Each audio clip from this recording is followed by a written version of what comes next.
इस वीडियो में मैं आपसे बात करूंगा सीएचओ भर्ती परीक्षा में। जैसा कि आपको मालूम है, आज जब रिजल्ट जारी हुआ तो उसमें आपके मार्क्स का फॉर्मूला दे रखा था। उस फॉर्मूले को कैसे यूज करना है मैं वैल्यू पुट करके स्टेप बाय स्टेप प्रोसेस बताने चाह रहा हूं, इसलिए वीडियो को बिना स्किप किए कंप्लीट देखें। इसकी पीडीएफ आपको हमारे टेलीग्राम ग्रुप पे देखने को मिलेगी, जिसका लिंक नीचे डिस्क्रिप्शन में दिया हुआ। अगर अभी तक आपने ज्वाइन नहीं किया तो आप जाके ज्वाइन कर सकते हो। बाकी डॉक्यूमेंट वेरिफिकेशन को लेकर अलग से अपडेट दी जाएगी और जब भी अपडेट आएगी सबसे पहले आपको इसी यूट्यूब चैनल के थ्रू देखने को मिलेगी, इसलिए चैनल सब्सक्राइब करें, नोटिफिकेशन भी ऑन रखिए ताकि जब भी मैं नया वीडियो अपलोड करूं सबसे पहले आपके पास पहुंचे। तो चलिए अभी बात करते हैं कि आपका जो मार्क्स का फॉर्मूला वो कैसे यूज करना है, क्योंकि अभी आपने देखा होगा मैंने आपको कट ऑफ के बारे में चर्चा बताई है और कितने स्टूडेंट का रिजल्ट रिजेक्ट किया उसके बारे में चर्चा बताई है। अब बात करूंगा इस वीडियो में मार्क्स का फॉर्मूला और कितने क्वेश्चन डिलीट हुए। डिलीट क्वेश्चन को कैसे देखना है सबसे पहले वो बात करते हैं। तो मैं आपको बता देता हूँ, आपके पेपर में टोटल 100 क्वेश्चन थे, जिसमें से आपके 2 क्वेश्चन डिलीट हुए हैं। सीएचओ भर्ती परीक्षा में 2 क्वेश्चन डिलीट हुए हैं। अब वो डिलीट क्वेश्चन कैसे चेक करने हैं, आप अपने जो पेपर की बोर्ड की वेबसाइट पर मास्टर पेपर है वहाँ से नहीं देखोगे। आपके पास जो पेपर होगा उसमें आप मेन पृष्ठ पर देखोगे सीरीज चिन्ह जो आपको यहाँ स्क्रीन पर दिखाई दे रही है, इन्हीं में से कोई एक सीरीज होगी जो आपके पेपर के ऊपर भी शो हो रही होगी। जो 12 चिन्ह दिखाई दे रहे हैं आपको, इनमें से आपका भी एक चिन्ह दिखाई दे रहा होगा। जैसे कि मैंने मान लिया ये चश्मा गोगल्स वाला है, ये मेरे पेपर का चिन्ह है, तो इस पेपर में मैं देखूंगा मेरे पेपर के सामने, इसके सामने देखूंगा 1 से 100 में से 40 और 88 नंबर का क्वेश्चन है वो डिलीट किया गया है। यानी कि आपके पेपर में भी जो चिन्ह है उसके सामने वाले देखो क्वेश्चन नंबर कौन से लिखे, वे 2 क्वेश्चन डिलीट हुए हैं। आप जो मास्टर पेपर अपलोड किया हुआ वेबसाइट पर वहाँ से नहीं देखोगे, जो आपने पेपर दिया था वहाँ पर आपके मेन पृष्ठ के ऊपर चिन्ह रखा होगा। जो आपको यहाँ 12 चिन्ह दिखाई दे रहे हैं, इन्हीं में से आपका भी एक चिन्ह होगा।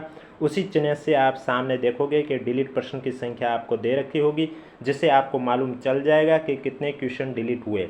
पेपर में 2 क्वेश्चन डिलीट हुए, कौन से 2 क्वेश्चन डिलीट हुए ये मैंने अभी आपको बता दिया कैसे चेक करना है। और अब बात करूँगा फॉर्मूले में वैल्यू कैसे पुट करके आपको अपना स्कोर कार्ड देखना है।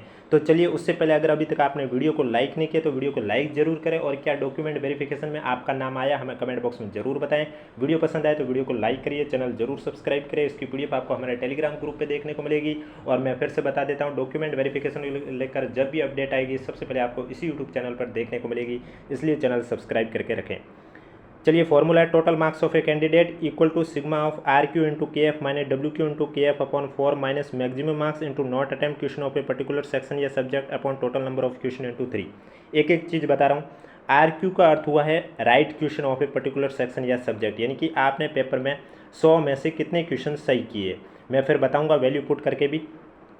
के एफ का अर्थ होता है की फैक्टर, जिसका एक अलग से फॉर्मूला दे रखा होता है। जैसे कि यहाँ आप स्क्रीन पर देख सकते हो, यहाँ अलग से फॉर्मूला दे रखा है maximum marks upon total number of a question into total number of question particular section या subject upon number of valid question of a particular section या सब्जेक्ट। ये की फैक्टर की पहले वैल्यू निकालेंगे, उसके बाद ये वैल्यू यहाँ पर हमें पुट करनी होगी। इसके बाद लिखा हुआ माइनस डब्ल्यू क्यू।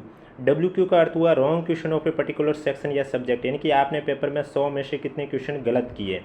फिर माइनस मैक्सिमम मार्क्स, यानी कि पेपर कितने नंबर का था, पेपर आपका 400 नंबर का था तो आप 400 लिखोगे।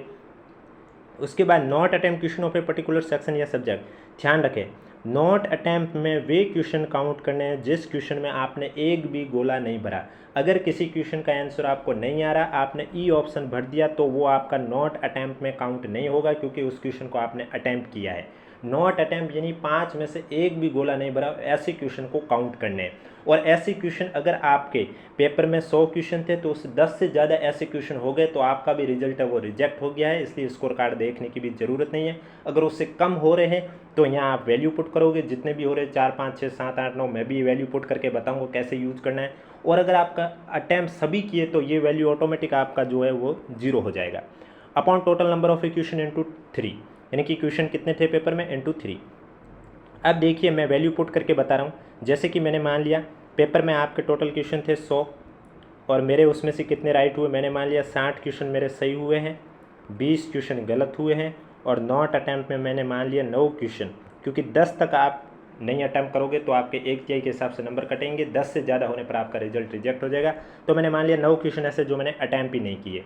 फिर चाहे आपके 70 क्वेश्चन ही सही क्यों नहीं हो रहा है, अगर नॉट अटैम्प्ट की लिस्ट में अगर आपने 10 से ज़्यादा नहीं अटैम्प्ट किए, फिर चाहे आप 70 से ज़्यादा ही क्यों सही हो रहे हैं, तो भी आपका रिजल्ट है वो रिजेक्ट होगा।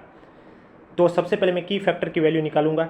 की फैक्टर की वैल्यू निकालने के लिए मैंने लिखा मैक्सिमम मार्क्स, यानी कि पेपर आपके कितने नंबर का था, तो मैंने लिखा पेपर हमारा था 400 नंबर का, upon total number of question, paper में क्वेश्चन कितने थे 100, into total number of question particular section या सब्जेक्ट, अब यहाँ पर एक ही सेक्शन था आपके 100, upon number of valid question, paper में डिलीट क्वेश्चन कितने हुए 2, पीछे बचे 98, तो वैलिड क्वेश्चन कितने हुए 98। जब मैं इसको सॉल्व करूँगा तो वैल्यू कुछ आएगी 4.08, 4.08, दशमलव के बाद 2 ही अंक मैंने लिए हैं। अब ये की फैक्टर की वैल्यू याद रखना 4.08, मैं कैसे आगे पुट करता हूँ मैं बताता हूँ, पहले मिटा के। अब देखो मैंने माना राइट क्वेश्चन मैंने कितना माना था, मैंने कहा मैंने 60 क्वेश्चन सही किए, तो 60 इंटू 4.08 मैंने पुट किया यहाँ पर। इसके बाद माइनस डब्ल्यू क्यू मैंने माना रॉन्ग क्वेश्चन मैंने 20 किए, 20 गलत किए, तो मैंने लिखा 20 इंटू की फैक्टर 4.08 अपॉन में लिख लिया मैंने 4। इसके बाद मैंने माइनस किया मैक्सिमम मार्क्स, यानी कि पेपर आपका 400 नंबर का था, इंटू नॉट अटैम्प्ट, मैंने मान लिया 9 क्वेश्चन ऐसे जिसमें मैंने एक भी गोला नहीं भरा, ई भी नहीं भरा, upon total number of question, total question थे 100 इंटू 3। अब मैं इन अलग अलग पार्ट को सॉल्व करूँगा। जब इस पार्ट को मैं सॉल्व कर रहा हूँ तो मेरी वैल्यू कितनी आ रही है, 2 0 2 0 कटा, 3 में ये कटा, 9 3 हुआ, 4 8 12, ये पार्ट हुआ मेरा 12। इसके बाद जब मैं इस पार्ट को सॉल्व करूँगा तो 4 20 में कटेगा 5 और 5 इंटू 4.08 वैल्यू आएगी 20.4, यही आएगी। और जब मैं इस पार्ट को सॉल्व करूँगा तो 60 इंटू 4.08 वैल्यू आएगी 244.8। मैं वापस से पुट करके बता देता हूँ वैल्यू स्पष्ट रूप से। सबसे पहले आई 244.8, इसके बाद आई मेरी 20.4 और इसके बाद आई माइनस के 12, ये दो तो जुड़ जाएगी, ये दो जुड़ेगी तो हो जाएगी 32.4। अब जब मैं 244.8 में से 32.4 घटाऊंगा तो पीछे मेरी रहेगी 212.4, तो ये मेरा स्कोर रहा। इस तरह से आप भी अपना स्कोर कार्ड चेक कर सकते हो। आपका डॉक्यूमेंट वेरिफिकेशन में नाम आया नहीं आया हमें कमेंट बॉक्स में ज़रूर बताएं। अब आप यहाँ देख सकते हो इस पेपर में CHO भर्ती परीक्षा में टोटल 1944 ऐसे स्टूडेंट हैं जिनका रिजल्ट है वो रिजेक्ट हुआ है। किस कारणवश कि उन्होंने 1944 ऐसे अभ्यर्थी हैं जिन्होंने 100 में से 10 से ज़्यादा क्वेश्चन है उनमें एक भी गोला नहीं भरा। अब कोई कह रहा है अगर मैंने सभी अटैम्प्ट किए, तो देखो अगर आप सभी अटैम्प्ट करोगे तो ये पार्ट आपका ऑटोमेटिक 0 हो जाएगा। कैसे? मैक्सिमम मार्क्स आप करोगे 400 इंटू नॉट अटैम्प्ट में आप लिखोगे 0 क्योंकि आपने सभी अटैम्प्ट किए, upon total number of question में आप लिखोगे 100 इंटू 3। अब 0 को किसी संख्या से मल्टीप्लाई करेंगे 0 आएगा, डिवाइड में भी फिर कोई भी संख्या हो वैल्यू 0 ही आएगी, तो माइनस के बाद जो आपका आंसर है यहाँ पर पूरा 0 ही आएगा। फिर आपका जो सॉल्व होगा सिर्फ ये इतना ही पार्ट सॉल्व होगा। बहुत की स्टूडेंट को यही डाउट आता है कि नॉट अटैम्प्ट में कौन से क्वेश्चन काउंट किए जाते हैं। तो चलिए मैं मानता हूँ ये डाउट आपका क्लियर हो चुका होगा। और कट ऑफ मैंने पहले भी बता दी थी कितनी गई थी। डॉक्यूमेंट वेरिफिकेशन को लेकर अलग से आपको सूचित किया जाएगा। और इस यूट्यूब चैनल को सब्सक्राइब करके रखिए क्योंकि इस यूट्यूब चैनल पर आपको पल पल की अपडेट दी जाएगी CHO एग्जाम से जुड़ी, चाहे फिर वो डॉक्यूमेंट वेरिफिकेशन को भी लेकर क्यों ना हो। क्योंकि जब भी आपको डॉक्यूमेंट वेरिफिकेशन को लेकर अपडेट दी जाएगी सबसे पहले आपको इसी यूट्यूब चैनल पर देखने को मिलेगी। और इसकी PDF आपको हमारे टेलीग्राम ग्रुप पे देखने को मिलेगी जिसका लिंक नीचे डिस्क्रिप्शन में दिया हुआ है। अगर अभी तक आपने ज्वाइन नहीं किया तो आप जाके ज्वाइन कर सकते हो।